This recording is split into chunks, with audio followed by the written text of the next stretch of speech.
perfect love casts out fear, right? And that's God's love, is the perfect love. That's what's casting out this fear of death, the fear of everything that's overwhelming, what's out of our control.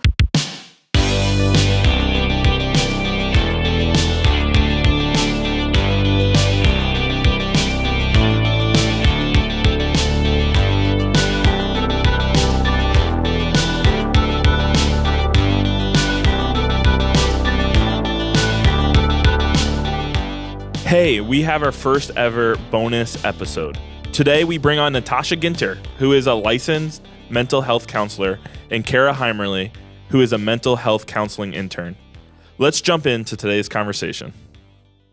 So I think, obviously, as a therapist, I have a clinical mindset, but I think I'm just a normal church member. So I do have questions about what you are saying, and just further clarification on some of the stuff that you said this last sermon would be helpful to chat about. Yeah, and what's helpful for me too is even because there is clinical stuff to fear, anxiety, and worry. It's not, I don't think it's always spiritual. Mm-hmm.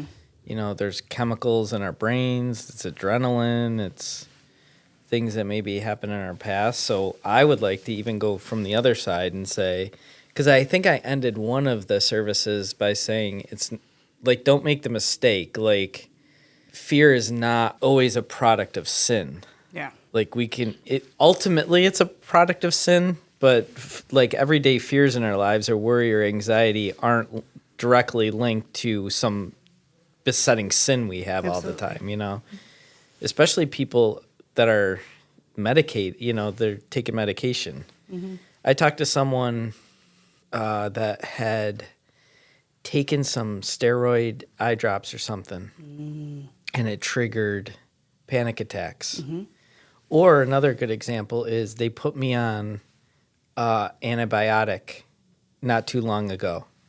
And I started the antibiotic, and I noticed instantly increased anxiety. All of a sudden I'm suffering from panic attacks, and I haven't had those in a long time. And I went and told the doctor, I'm not taking this anymore. Right. And they were like, oh, okay, yeah, stop taking it. And then I said to them, whatever you give me, just make sure it's not something that's going to cause that. And they gave me another medication. I got home and I read the paper. And it was like literally the first thing said, can cause extreme anxiety that can last even after you stop taking the medication. Oh, no. And I was like, whoop, dumped it right out. Mm-hmm. Yeah. But so clearly it's not, there's issues that happen physiologically. Mm-hmm. I think of it this way. I go to the doctor for my cholesterol. I get my heart checked. Well, our minds are organs too that can have medical problems, right? Yeah. And the whole premise of this, like your sermons were Adam and Eve bombed out in the garden, right? And that's where the broken world came from. And that is the sin. So because of that, we do have fear and shame and everything else that he experienced in the garden. But I think when we, at a clinical mindset, we're sitting here saying, yes, we get it. The premise is sin. And also, if we think about the primal emotions, right? There's 5 primal emotions. If you notice, it's sadness, happiness, anger, disgust, and fear. And the root of fear is death. Mm-hmm. And I know you said the root of fear is sin, right? And I think in the garden, the consequence of sin was death. Death. Right? And that Hebrew scripture says we're all held by the fear of death. Right. And that's what Christ freed us from. Yeah, so that is the primitive root of this fear is this death piece right here. Mm-hmm. And that across the board, as our society adapts and we grow older, now we have fear of man and fear of rejection and fear of denial and fear of failure, fear of all this other extra stuff, but it's because we have just advanced in this world, but it ultimately comes down to this fear of death. Mm-hmm. So that's really what you have seen. No, that's so good. I don't mean to interrupt you, but I don't want to forget because everyone knows I got like a goldfish memory. If you look at Cain kills Abel.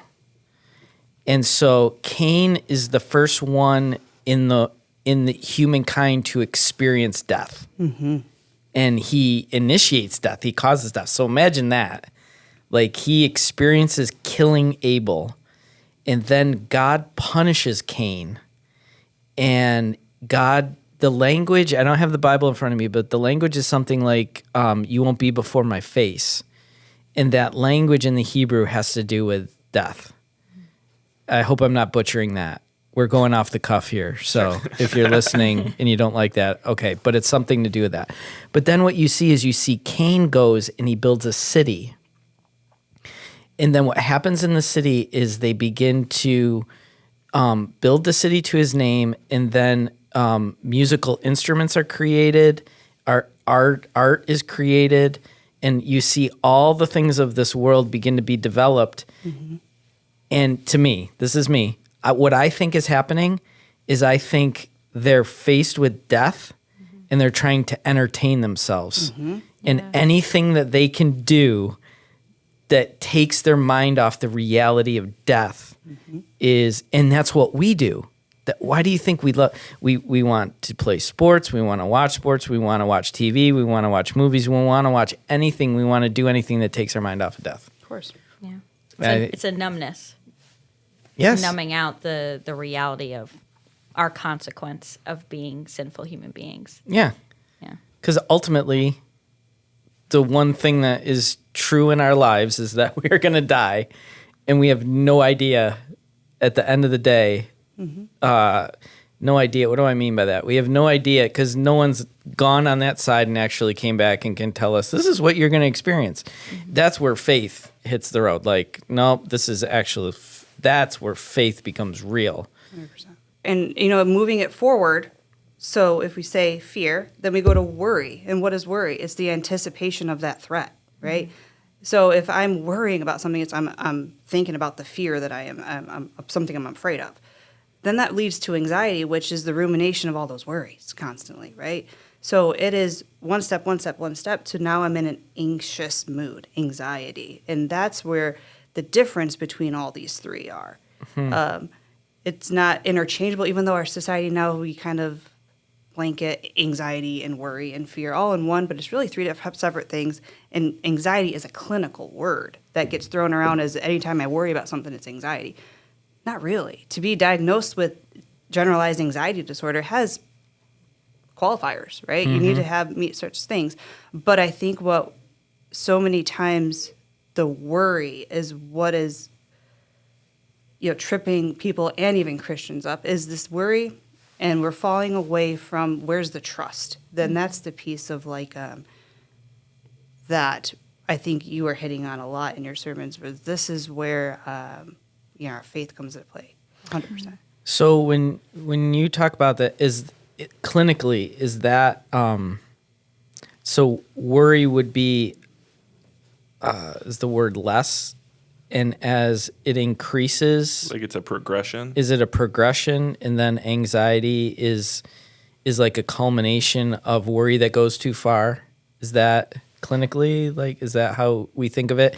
And my question goes to then depression. Is depression something that comes off the back of anxiety? Definitely can. So let's Clinical depression. Clinical depression absolutely can, because of the level of rumination of anxiety is all cognitive, right? It's all our thoughts. It's all how we perceive a worry, perceive a fear, perceive a situation, and then I'm getting anxious.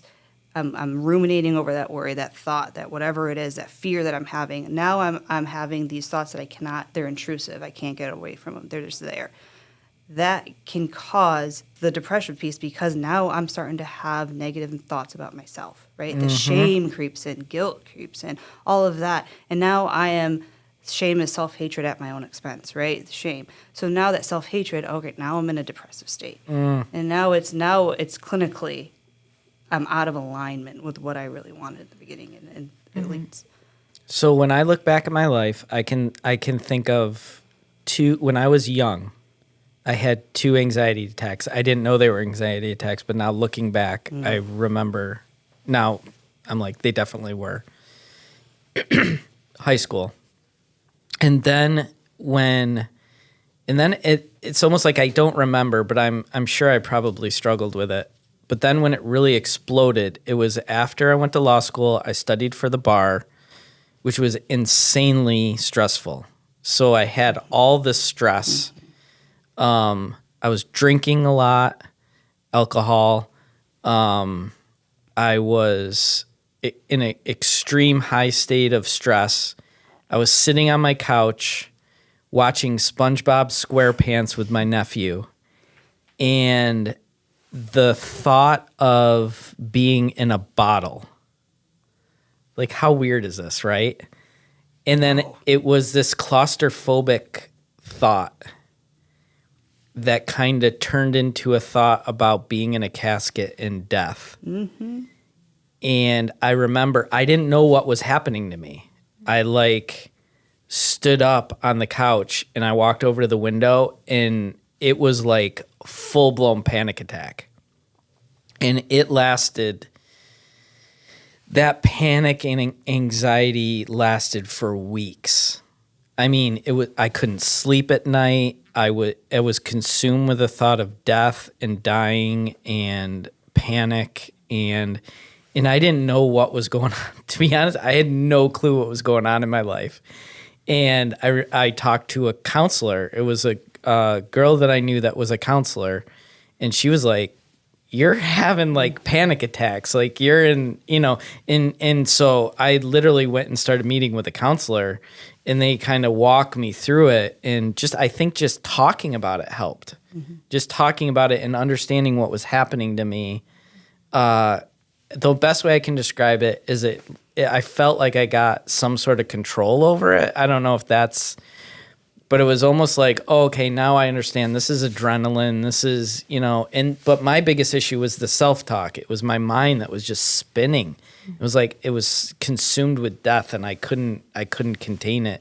And it would go from my own death to my parents' death to just the idea of death, and I have no control over it, and there's nothing I can do about it. Like for me, the way I think of it is I feel like the panicking and anxiety is like a loss of control of my mind. Mm-hmm. And I feel like the best way I can describe it is like I'm just at the border of insanity. And the fear in me is that, wow, what if I lose control of my mind and I'm gone? So any like movie that's freaky and, has to do with thoughts or mind or dreams or stuff like that, I can't even go near watching something like that. Yeah. Because it'll trigger me. So one of my questions from that is like, if you're fear, anxiety, worry, different things, and you can answer this in any way that you want. If you're struggling with that, like one of those, all of those, what are some tools that can help you? Like if stuff is triggering you or stuff like that. Yeah. Well, I think it's important to kind of go back to what you said, Chris, that it's like not logical, but it is, right? Because if you think about it, we don't have control over pretty much most things in our life. And that is where anxiety and fear and all those things come from. And like when you're sitting with someone, it's explaining these are the things you have control over, and it's so small. You have control over the fact that you can make a cup of coffee or not, right? Like those small things. But outside of that, like you have no control over the day you die. You have no control over, if you get on a plane and it crashes. You have no control over getting in your car and what the day is going to look like.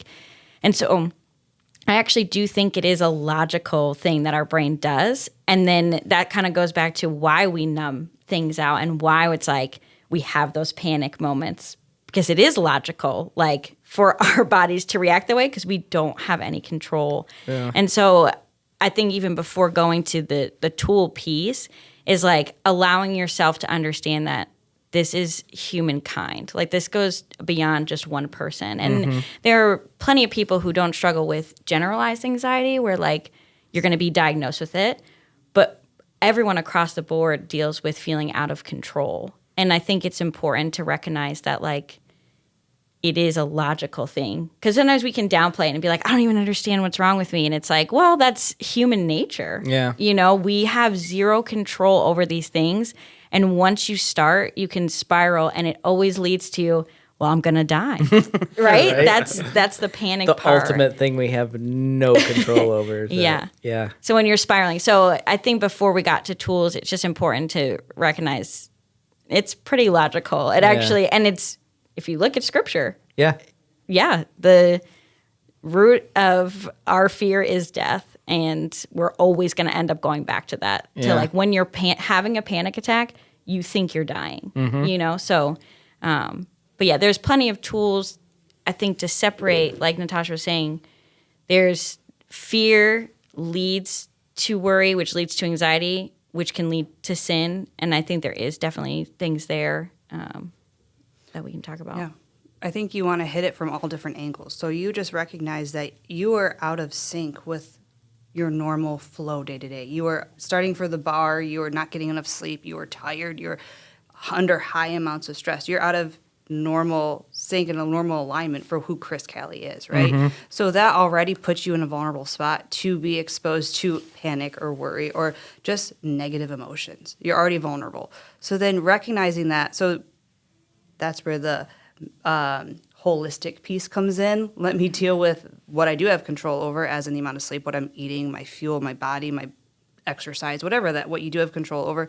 And then recognizing when you have those negative thoughts that start coming in, creeping into your mind, even if it's the smallest little one, take hold of it and don't let it blossom into something that's even more bigger, stronger, something that's a monster. You're making it a mountain out of a molehill, right? So you're thinking about it and it's only growing. Whatever you feed will grow. Whatever you water will grow. So if you're thinking about that negative thought, it's only going to continue to go further and further, further. So that's where we take captive our thoughts. In Lamentations, I always go back to Lamentations. This guy is just pouring out his soul of every anguish he's going through. And then he says, "Yet this I call to mind, and therefore I have hope. Because of the Lord's great love, we are not consumed. For his compassions never fail, his mercies are renewed every morning," right? That's saying it's an intentional, active step to this I call to my mind, and because of this, I will take hope. So it's an intentional mind, and then God's love will not let me be all consumed. So what we've been talking about, me and Cara, in our own little chats, is perfect love casts out fear, right? And that's God's love, is the perfect love. That's what's casting out this fear of death, the fear of everything that's overwhelming, what's out of our control. So it's not letting us be consumed with these thoughts. It's recognizing it from the beginning and putting cognitive practices into place. So whether that's, thought challenging, thought stopping techniques, all this kind of grounding work that you hear in clinical terms, right? I got to a point, I don't know if this is right. You might look at me and say that's a horrible thing to do. But I got to the point where I was trying to get control of my thoughts. And I could think myself, I would do it. I could think myself into a panic attack, recognize the panic attack, and sit and let it, I would play that game with my body and my mind, almost to prove to myself what Cara was talking about, that I had control over it. Sure. Like I knew how to trigger it. I could trigger it, and then I would say to myself, okay, this is adrenaline. It can only last for so long, and don't let the self-talk, as long as I could stop the self-talk, I could wait it out. And it's almost like, I think that's the way I tried to take control of it. Now, trust me, there's still times when if it triggers on its own, I'm pacing, but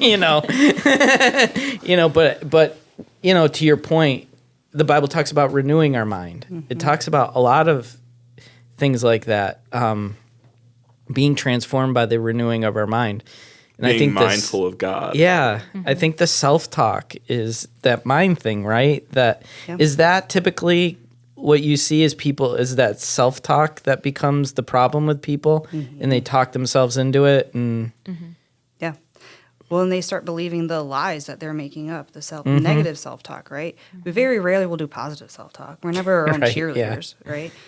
Positive affirmations are very rarely ever a thing. So it's that negative self-talk that is just crippling and debilitating. But, what Scripture says, whatever is true, whatever is right, whatever is noble, whatever is praiseworthy, we think on these things, right? It's in there for a reason, because he knows we're not going to be thinking about the positive aspects, right? yeah.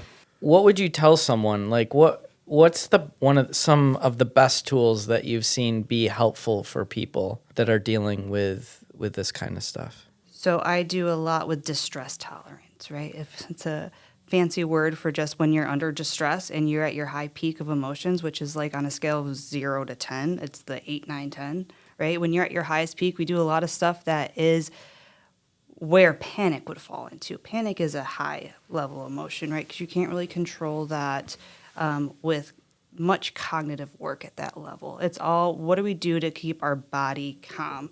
So there's a lot of skills that we do that will just automatically spark your body's response without having to think. And that's what we want to do, so at least our body's emotional state gets down to at least a 7, to where our brain will start coming back in so we can actually think through things. A lot of that deals with like quick spurts of exercise, right? Because it will spark the body's ability to regulate itself again, like bring it back to homeostasis. But so that breathing is huge, just pacing your breathing and getting that regulated. We do like boxed breathing, which is you just trace a square. Oh, I was going to say that is very helpful. 100%. If I ever feel anxious, I go right to box breathing. Yeah. Or you can, so some people do it with like tracing their fingers. Yeah. I used to do that on the softball field when I'd be really anxious. When I'd be out there, be like, oh no, the next one's coming to me. I know it, right? And I'd be anxious, and my heart rate will start getting increased, and then I can't focus when that happens. So then I used to just start trying to regulate my breathing, and simple as just making your exhale longer than your inhale slows down your heart rate, and then you can start focusing again. Really, that's all it is. So it's regulating that breathing. That's another big one. You know what's scientifically proven? If you drink 4 ounces of water at your highest peak of emotion, it will start calming you down. I don't know if that sparks some type of your body's regulating That's itself. good to know. Chugging water. Stress has got to be one of the main triggers for this stuff, right? Is stress Well, absolutely. I mean, when you're under stress, your higher level functioning of your brain is not at its greatest capacity, right? When you're studying for the bar, when you're under just any stress of life, you're not making the best decisions. You're not thinking as clear. Yeah. Because that brain is preoccupied up there. I think people don't recognize the stress they're under. Yeah. We're doing marriage counseling with a couple, and they're moving and they're getting married and they're looking for jobs, and it's like, I looked at him and go, like, you're going through the biggest stressors in life, buying big purchases, moving, marriage, job. Like, those are 4 of the biggest things you could go through. Their stress levels got to be insane. Well, and your cortisol level's high at that point. That's like a huge thing that increases just the amount of stress, and the cortisol level are high. That shuts off your brain to some level. It just clouds it. You've said once you become a Christian, you have more fear. Yeah. Listen to our podcast we just dropped. Yeah, we just did it. We just dropped it. Yeah. I think it's you have the potential. You have the potential to put yourself into a situation where, so if we think about it, if sin is the root of this whole thing, right? Sin and I like how you guys brought up fear of death. It's when you're not a Christian, you don't care about sin. You might care of it from a moral perspective, because you're not going to cheat on your spouse because you don't want to lose them, or you're not going to steal because you don't want to go to jail, or you're not, you know what I mean? So there's a moral issue there. There's a moral and a circumstantial issue there when you're not a Christian. But the minute you become a Christian, you start to recognize that your sin is offensive to God. And if you don't understand God in the right way, and you have a warped view of God's acceptance of you, if you begin to think from the perspective, which a lot of Christians have, that their sin interferes with their acceptance of God and them, that their relationship with God is based on their righteousness as opposed to their unrighteousness, and God gets upset and they have the ability to lose their relationship with God, then when, as a Christian, we're all still sinning. We're not stopping our sins. So now we're putting ourselves into a situation where our sin, we care about our sin. We care about our relationship with God. We recognize that our relationship of God has to do with death, afterlife, everything like that. And so think of what the serpent did to Eve in the garden. Well, did God really say that? And I think that's what happens with us as Christians. Well, does God really love you? Well, but you're offending him. You're standing opposed to him. And every scripture comes back to your mind about the evils of sin, and you get in a situation where now, prior to God, now that you're in relationship with God, your sin puts you into a state where you feel like you failed God, or you're opposed to God, or he's not going to accept you. And now the reality of death is scary to you in that circumstance. And I really think it just has to do with not knowing God in the right way. I just go back to when I was a youth pastor. When I was a youth pastor, I could do an altar call, and I knew the kids that would come down every week because they recognize that they're not right with God, and they had to get resaved. Every week they were getting saved. And if they weren't in church, they weren't saved because they hadn't gotten resaved because they sinned that week. Right. Yeah. That's a bad place to be. And a false place to be. Yeah, just and a for false place to be, clarification. Yeah, that's a scary place to be, especially now you're caught in, now death matters. Right? Eternal damnation. Which I wonder if changing the word from it brings us to be more fearful to more worried. Yeah. Because there, like, we were talking about this, like, there is clear differences, and we lump them together so much. Like, there's a clear difference between being afraid of something or, like, having fear and then being worried. And I think what you're describing is that worry of, am I even going to heaven? I'm worried that my sin is too big, that God can't handle it.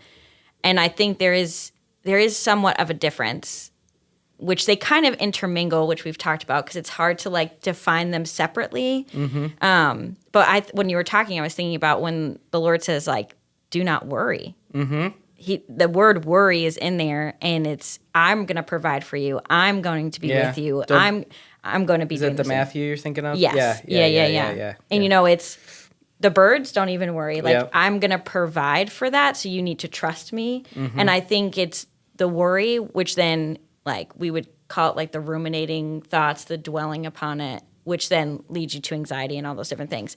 So I struggle with saying that it's the Christians are more likely to fear. I would say I would jump on the train as Christians could be more likely to worry. I would just say, I think being the people of God.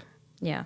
I would say I agree with what you're saying, but real fear is a product of only being a Christian. That's why God continually tells his people, fear not. Yeah. So when they were going to war, they were afraid. That was real fear. That wasn't worry. So he would say, fear not, gird up your loins, be ready. It's that Deuteronomy 20 that I talked about. Even though you're going to die. It's like, it's not the promise that you're not going to die. It's the promise that you're going to go through the most fearful thing you could ever experience. But fear not, for I'm with you. And I would say, I don't know that this is exactly true. Maybe I'm wrong about this. But I think fear is more real as a Christian because you recognize the truth of eternal damnation. As opposed to those outside Christ. If you're now, I could be wrong about this because you see those atheists that go bananas by the end of their life. They've completely gone psychologically insane. I don't know if that's because the reality of death is telling them you're just going to be nothing, or are they realizing, are you really an atheist and you recognize you're going to be before the judgment of God? So I don't know. That's interesting. But no, I understand what you're saying. It definitely is an increase in worry. And that's why Jesus, I think in that, is it Matthew 10 or 6, I think you're in there. Yeah. Where he's saying, don't worry. And that's really that secondary, that secondary, is it fear or worry? So that's a good point though. From a clinical standpoint, what you're saying is there's a building here. worry leads into fear. Am I saying that right? Or Worry how are is the they anticipation distinguished? Mm-hmm. of fear. Yeah. Oh, okay. I Yeah. see what you're saying. Like So- fear is the base, right? Because sin entered the world, consequences death, there's fear. Yep. Right? And so fear is the base to it that then leads to worry. Worry. Okay. It's almost like fear is leading into you sinning. Right? Okay. Because you can be fearful of, we talked about this, like you can be fearful of a snake. You're not sinning because you're fearful of a snake, but you can now start worrying and falling into sin with your thoughts because of that fear. Yeah. So fear is kind of the Where does worry that's another good topic. When does it become sin? yeah. When is it not sin? And I think that's different for every person, right? Yeah. Because, I mean, the convictions are different for every person from the Holy Spirit. So in terms of, our thought processes and when are we not relying on Christ for our fully trust and fully to be our support through any of that fear that we do have. Yeah. And I think that's when it would shift. Mm-hmm. But that could be different for me, could be different for Chris, could be different for you. But Oh, it's definitely. I agree with that. That's a good point. It's definitely depending on what's the root of it, right? Because it's the heart issue. right. Yeah. It's not the act itself. It's the heart of the issue. Is it because you're doubting God? Is it a lack of trust in God? Is it leading you to God? Is it righteous fear? Right. Because we all should fear the Lord. Yeah. Yeah. No, that's good. That's good stuff. Your title of it is like, Why Are We Afraid? Yeah. That's your sermon series. And every time I hear it, I'm like, Chippy, why are we worried? Because worry is like fear is the root that leads to worry. But it's like, that's really where the sin is. Mm-hmm. It's like, why are we so worried? We're worried because we don't trust the Lord. Yeah. We're worried because we want control. And like when we're in a session, we don't bring up like, you're sinning right now. You know what I mean? Like that's Yeah. not what you do. But is your quality of life depleting? Well, and I think one of the misconceptions on both of this is the definition of fear. And I think you guys are looking at fear differently. Like in the aspect of, like, you guys mentioned the snake, right? Like, someone's scared of a snake. Someone's scared of being lonely. And you're like, why are you afraid? Because there's a holy God. That's different. Like, fear is, how you're defining fear is different. Yeah. Yeah. And Adam's in the garden saying, "I'm afraid." Why are you afraid, Adam? Because you're facing Death. death. You're facing death. Yeah. And honestly, I haven't even gotten in. This series is going to go. I'm actually going to Matthew 10 and 6 to hit worry. Yeah. To hit and that's where he uses anxiety and worry, those words as opposed to fear. Yeah. But fear from the perspective of fear being the root of it all, like the fear of death, God. Yeah. Is it Matthew 10 or Matthew 10 or 6 is where he says, "Don't fear the one that can kill the body. Yeah. Fear the one that can destroy the soul." And that's like I call it profitable fear. Yeah. Healthy fear. Healthy fear. Healthy. As opposed to where it's unprofitable is, I loved how you said it's destroying your quality of life. Like you're sitting there and you can't function. Like you're not functioning like a human being because you're gripped by this fear and it's made you you have no ability to move beyond it. Yeah. Like I know someone that literally because of anxiety, fear, I don't know if it was depression, whatever was going on in their life, they're spending most of their time sitting in the dark in their room. Well, that's not the life, which is Can't part function. of Yeah. your sermon as well. Like God has given Yeah. us life. Yeah. And Is that where it's turning into clinical depression? oh, absolutely. Now, Yeah. I have a question regarding that. You mentioned like drinking water or going for a walk or getting exercise. Someone that's like that, so in their room, lights are off. And like I get like when I'm stressed and overwhelmed, I shut down. I want to be numb. It's hard for me to get to the action of, all right, let me stand up and work out. Like how do you make that jump? Like if that makes sense. Like from I'm numb, I know I'm in an unhealthy spot, and I know what does bring me life and what brings me light, and I just can't make the jump there. How do you go through that? I think it's having to be very intentional with what do you even want right now, right? Do you want to get better? And we have to muster up some motivation to have intentionality behind it. You know the skills. I can lay it all out for you. But now you have to put it into place because you're not going to get anywhere staying stagnant and idle in your bedroom, right? You can continue to fester in your depression and your anxiety and all that. You can continue to do that. That's an option. Or if you can make change, and that makes you have to do an active thing. An action has to be taken into place to move you forward. That's just the only thing you could do, right? It's like giving them a one small step. So like if someone came and, was like, I sit in my room in the dark every day, I'd probably say something like, why don't you turn the light on for an hour? Like it's a small step rather than like, well, you should be outside for a run. They'd be like, well, bye, I'm never coming back. So it's like, for on Tuesday for 1 hour, set a timer, turn the light on and sit there, know. Why is it that we move to the dark like that? So that is what our urges from depression. So every emotion that you do have has urges to it. They're called action urges to an emotion. So if I am depressed, my action urges are to isolate, withdraw, be alone, be in a dark place, gloomy, to match and validate how I'm feeling, right? So those are all those action urges. But to move out of it, you have to do the opposite of that urge. So if you want to withdraw and isolate, the opposite is to be social or to be at least with someone. Don't withdraw. So those little tiny steps to do that will help you pull out of that dark place, pull out of that depression. What's physically going on with the person when that's happening? It could probably be a number of things, right? A ton. You mean like physiologically within the body? Is there something going on? Is it a chemical release? Is it I think it's a lack of lack of A dopamine? lack of dopamine, lack of serotonin, a lack of anything that is like the feel good emotions, right? Any of those that are happening, it is the lack, but it's also, I would definitely challenge the cognitive piece right there, right? What is it going on physically for them, like mentally? What are they believing? What are the thoughts that they're actually clinging to that is making them feel so down? Yeah, our minds are really powerful.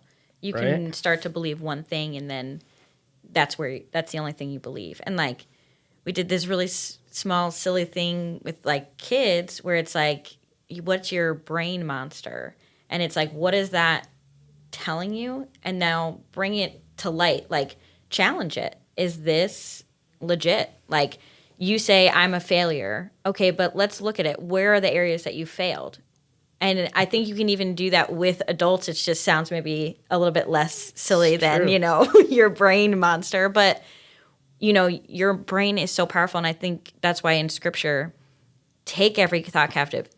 Think about these things. Like, it's what we're thinking about is what causes it. And I think, Natasha's right. You lean towards, once you're in it, in a weird way, it makes you feel validated in your feeling. So I'm going to sit in the darkness because I feel this way and I want to feel validated in how I feel. So this is what I'm going to do. And it takes, to answer your question, Chris, you need to want to no longer feel the validation of the negative thoughts and take the next action step. Oh, it's so obvious when you hear someone say it, right? but you would never think of that. And everyone does that. And I also think people go to therapy for advice, right? And that's just not what therapy is.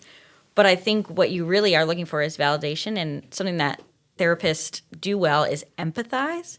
So when you have someone that you sit with and they say, I'm going to sit with you in the darkness, but I'm not going to let you stay there, is huge. And I think that's another difference of like, how do you even get started with this? You may not be going to a therapist, but if you're listening to this and you're thinking, I don't want to go, I don't have insurance, I don't have this, all of your reasonings. If you just talk to someone and they're willing to be empathetic with you, it will motivate you to do the next step and whatever that is, because they're validating that you are in a dark place, right? Because all of us want validation in what we're doing. They're going to validate that you're in a dark place, but they're not going to just say, great, we'll just sit here and be sad. Like your client I'm validating that this is a painful breakup and that this is painful, but we're going to make a happy playlist and we're going to help you get out of that. Do you know what I mean? So there's some good points to validating the darkness too. And I think that's important to know. Like, it's okay to validate it. It's just not okay to validate it every single day and sit in it. Yeah, definitely. I think there's a lot of people that are struggling. Yeah. It's, I think it's a product of just the last 5 years. Just a lot of weird things. I don't think so. I was going to ask you the question. I don't think, I wonder constantly if it's not Facebook, Instagram, TikTok, how these are affecting our minds. Just looking for validation constantly and not getting it. If you're not getting it, is it depressing you? Comparisons. Is it comparison? I don't. It kind of stimulates self-talk. I wonder if I'm not claiming it as a part of it, but I'm just wondering. It's something that engages us. A vast amount of our lives now are spent there, and I wonder if it's not causing something destructive. Well, I will claim it as it is. I mean, especially with teenagers. I mean, that is the most. I mean, it's a vulnerable population already, but now they're being inundated by this, right? And it's a constant feeling. What am I lacking? And that's what I'm looking at TikTok or all these things. What am I lacking in my life? What am I feeling inferior? Like, what don't I have that everyone else does? And that feeling of not being worthy or not having a value because you don't have X, Y, and Z is destructive to someone's mental health, someone's identity, someone's worth. It's really sad. No, that would be a good. Maybe we come back and do a social media one and say, because I agree with you. It's definitely hurting our kids, if not all of us. Because it's a numbness technique that you're using. You do this for hours. Distraction. Yeah. For hours. Yeah. Because, and like you said, it goes all the way back to when Cain, yes? Yeah. Not Abel. Cain goes and makes all these distractions. It's going back to that because and we think it's going to be helpful, but yet it is so destructive. Yeah. Because we can't just numb out from the real feelings we're having. You you're either building a life that's not real online, or you're watching someone's life that is not likely real and you're comparing yourself to it. Yeah. Or I'll add to that, or you're aware of all these stuff that Right? you weren't meant to be aware of. Yeah. Like, you know every bad thing that has happened in the world. Yeah. Yeah. Oh, my goodness. Yeah, our we brains could talk were about not that. meant to handle all that. Yeah. It's just a constant stream Yeah. of negativity. Well, you said it in the last 5 years, we see this spike, and it's because not only did we experience things like COVID, you also knew how COVID was destructive in every single spot in the world. Like, not just, my family, how this is affecting us. You knew the effects of everything. And that is a lot to hold on to because at that moment, you have no control. And go back to everything we've said. Death was like, we were punched in the face with death. Yeah. Like, do you remember there was a ticker? A ticker on the TV that we were seeing how many people died. Yep. In the bottom corner, every time you turned on the TV, you could see how many people were dying. Yeah. And it's like, all of a sudden, we've distracted ourselves so well from death. Yeah. And all of a sudden, it's right smack dab in our face. We're isolated, alone, separated from our family structure, which we probably need the most during that time. Yeah. So we're isolated, we're separated, and death is smack dab in our face at all times. But then to counter that, the app that became most popular is TikTok. Yeah. So COVID happened. During that time? Yeah. Yeah. As Spike and TikTok became probably one of the biggest apps. And I haven't researched it, but you could probably research it and see COVID, TikTok probably was around, and then this spike of how much it was being used because it was so entertaining. It was like, I'm home, everything else around me is awful, but I'm going to watch everybody else do different things, do dances, do fun live on things a at phone. home. Yeah. And I can't say that like I haven't researched it. So I don't know exactly what the number is or statistically what it is, but I remember COVID hitting and then TikTok being like a thing. And it was like everyone has TikTok. And it was like, okay. And then it's like, oh, life is so fun and all these things are great. And you're just scrolling and scrolling. You're and scrolling. watching fun life Yes. instead of experiencing it. Yeah. But then what the makers of the app do is damaging is they make the algorithm, right? They make it so that it's what you want to watch because based on what you are viewing, this is a suggestion for you. Yep. And it is terrible because say a teen is looking into mental health stuff, now it's going to be inundated with mental health stuff that a lot of it is trash. Let's just be honest. Yeah. Self-diagnosing. I mean, something went around about an app that could test you if you were autistic, right? And this went on with teens for the longest time during COVID was like, oh, now everyone falls on the spectrum somewhere. Yep. And it was because of a TikTok movement of, oh, I have autistic traits. Come on. And that's the knowledge thing that it's twisted knowledge, twisted understanding of something. Yeah. Deception. It's the deception that all of a sudden you start thinking of yourself in the wrong way, or even worse, you're thinking of yourself and God in the wrong way. Yep. And you're spiraling in a bad place. Yeah. No, this was really good. We should do another one on TikTok too. Yeah. No, this is good. Yeah. This is awesome. Well, there you have it. I really enjoyed today's conversation with Cara and Natasha. Thanks for listening.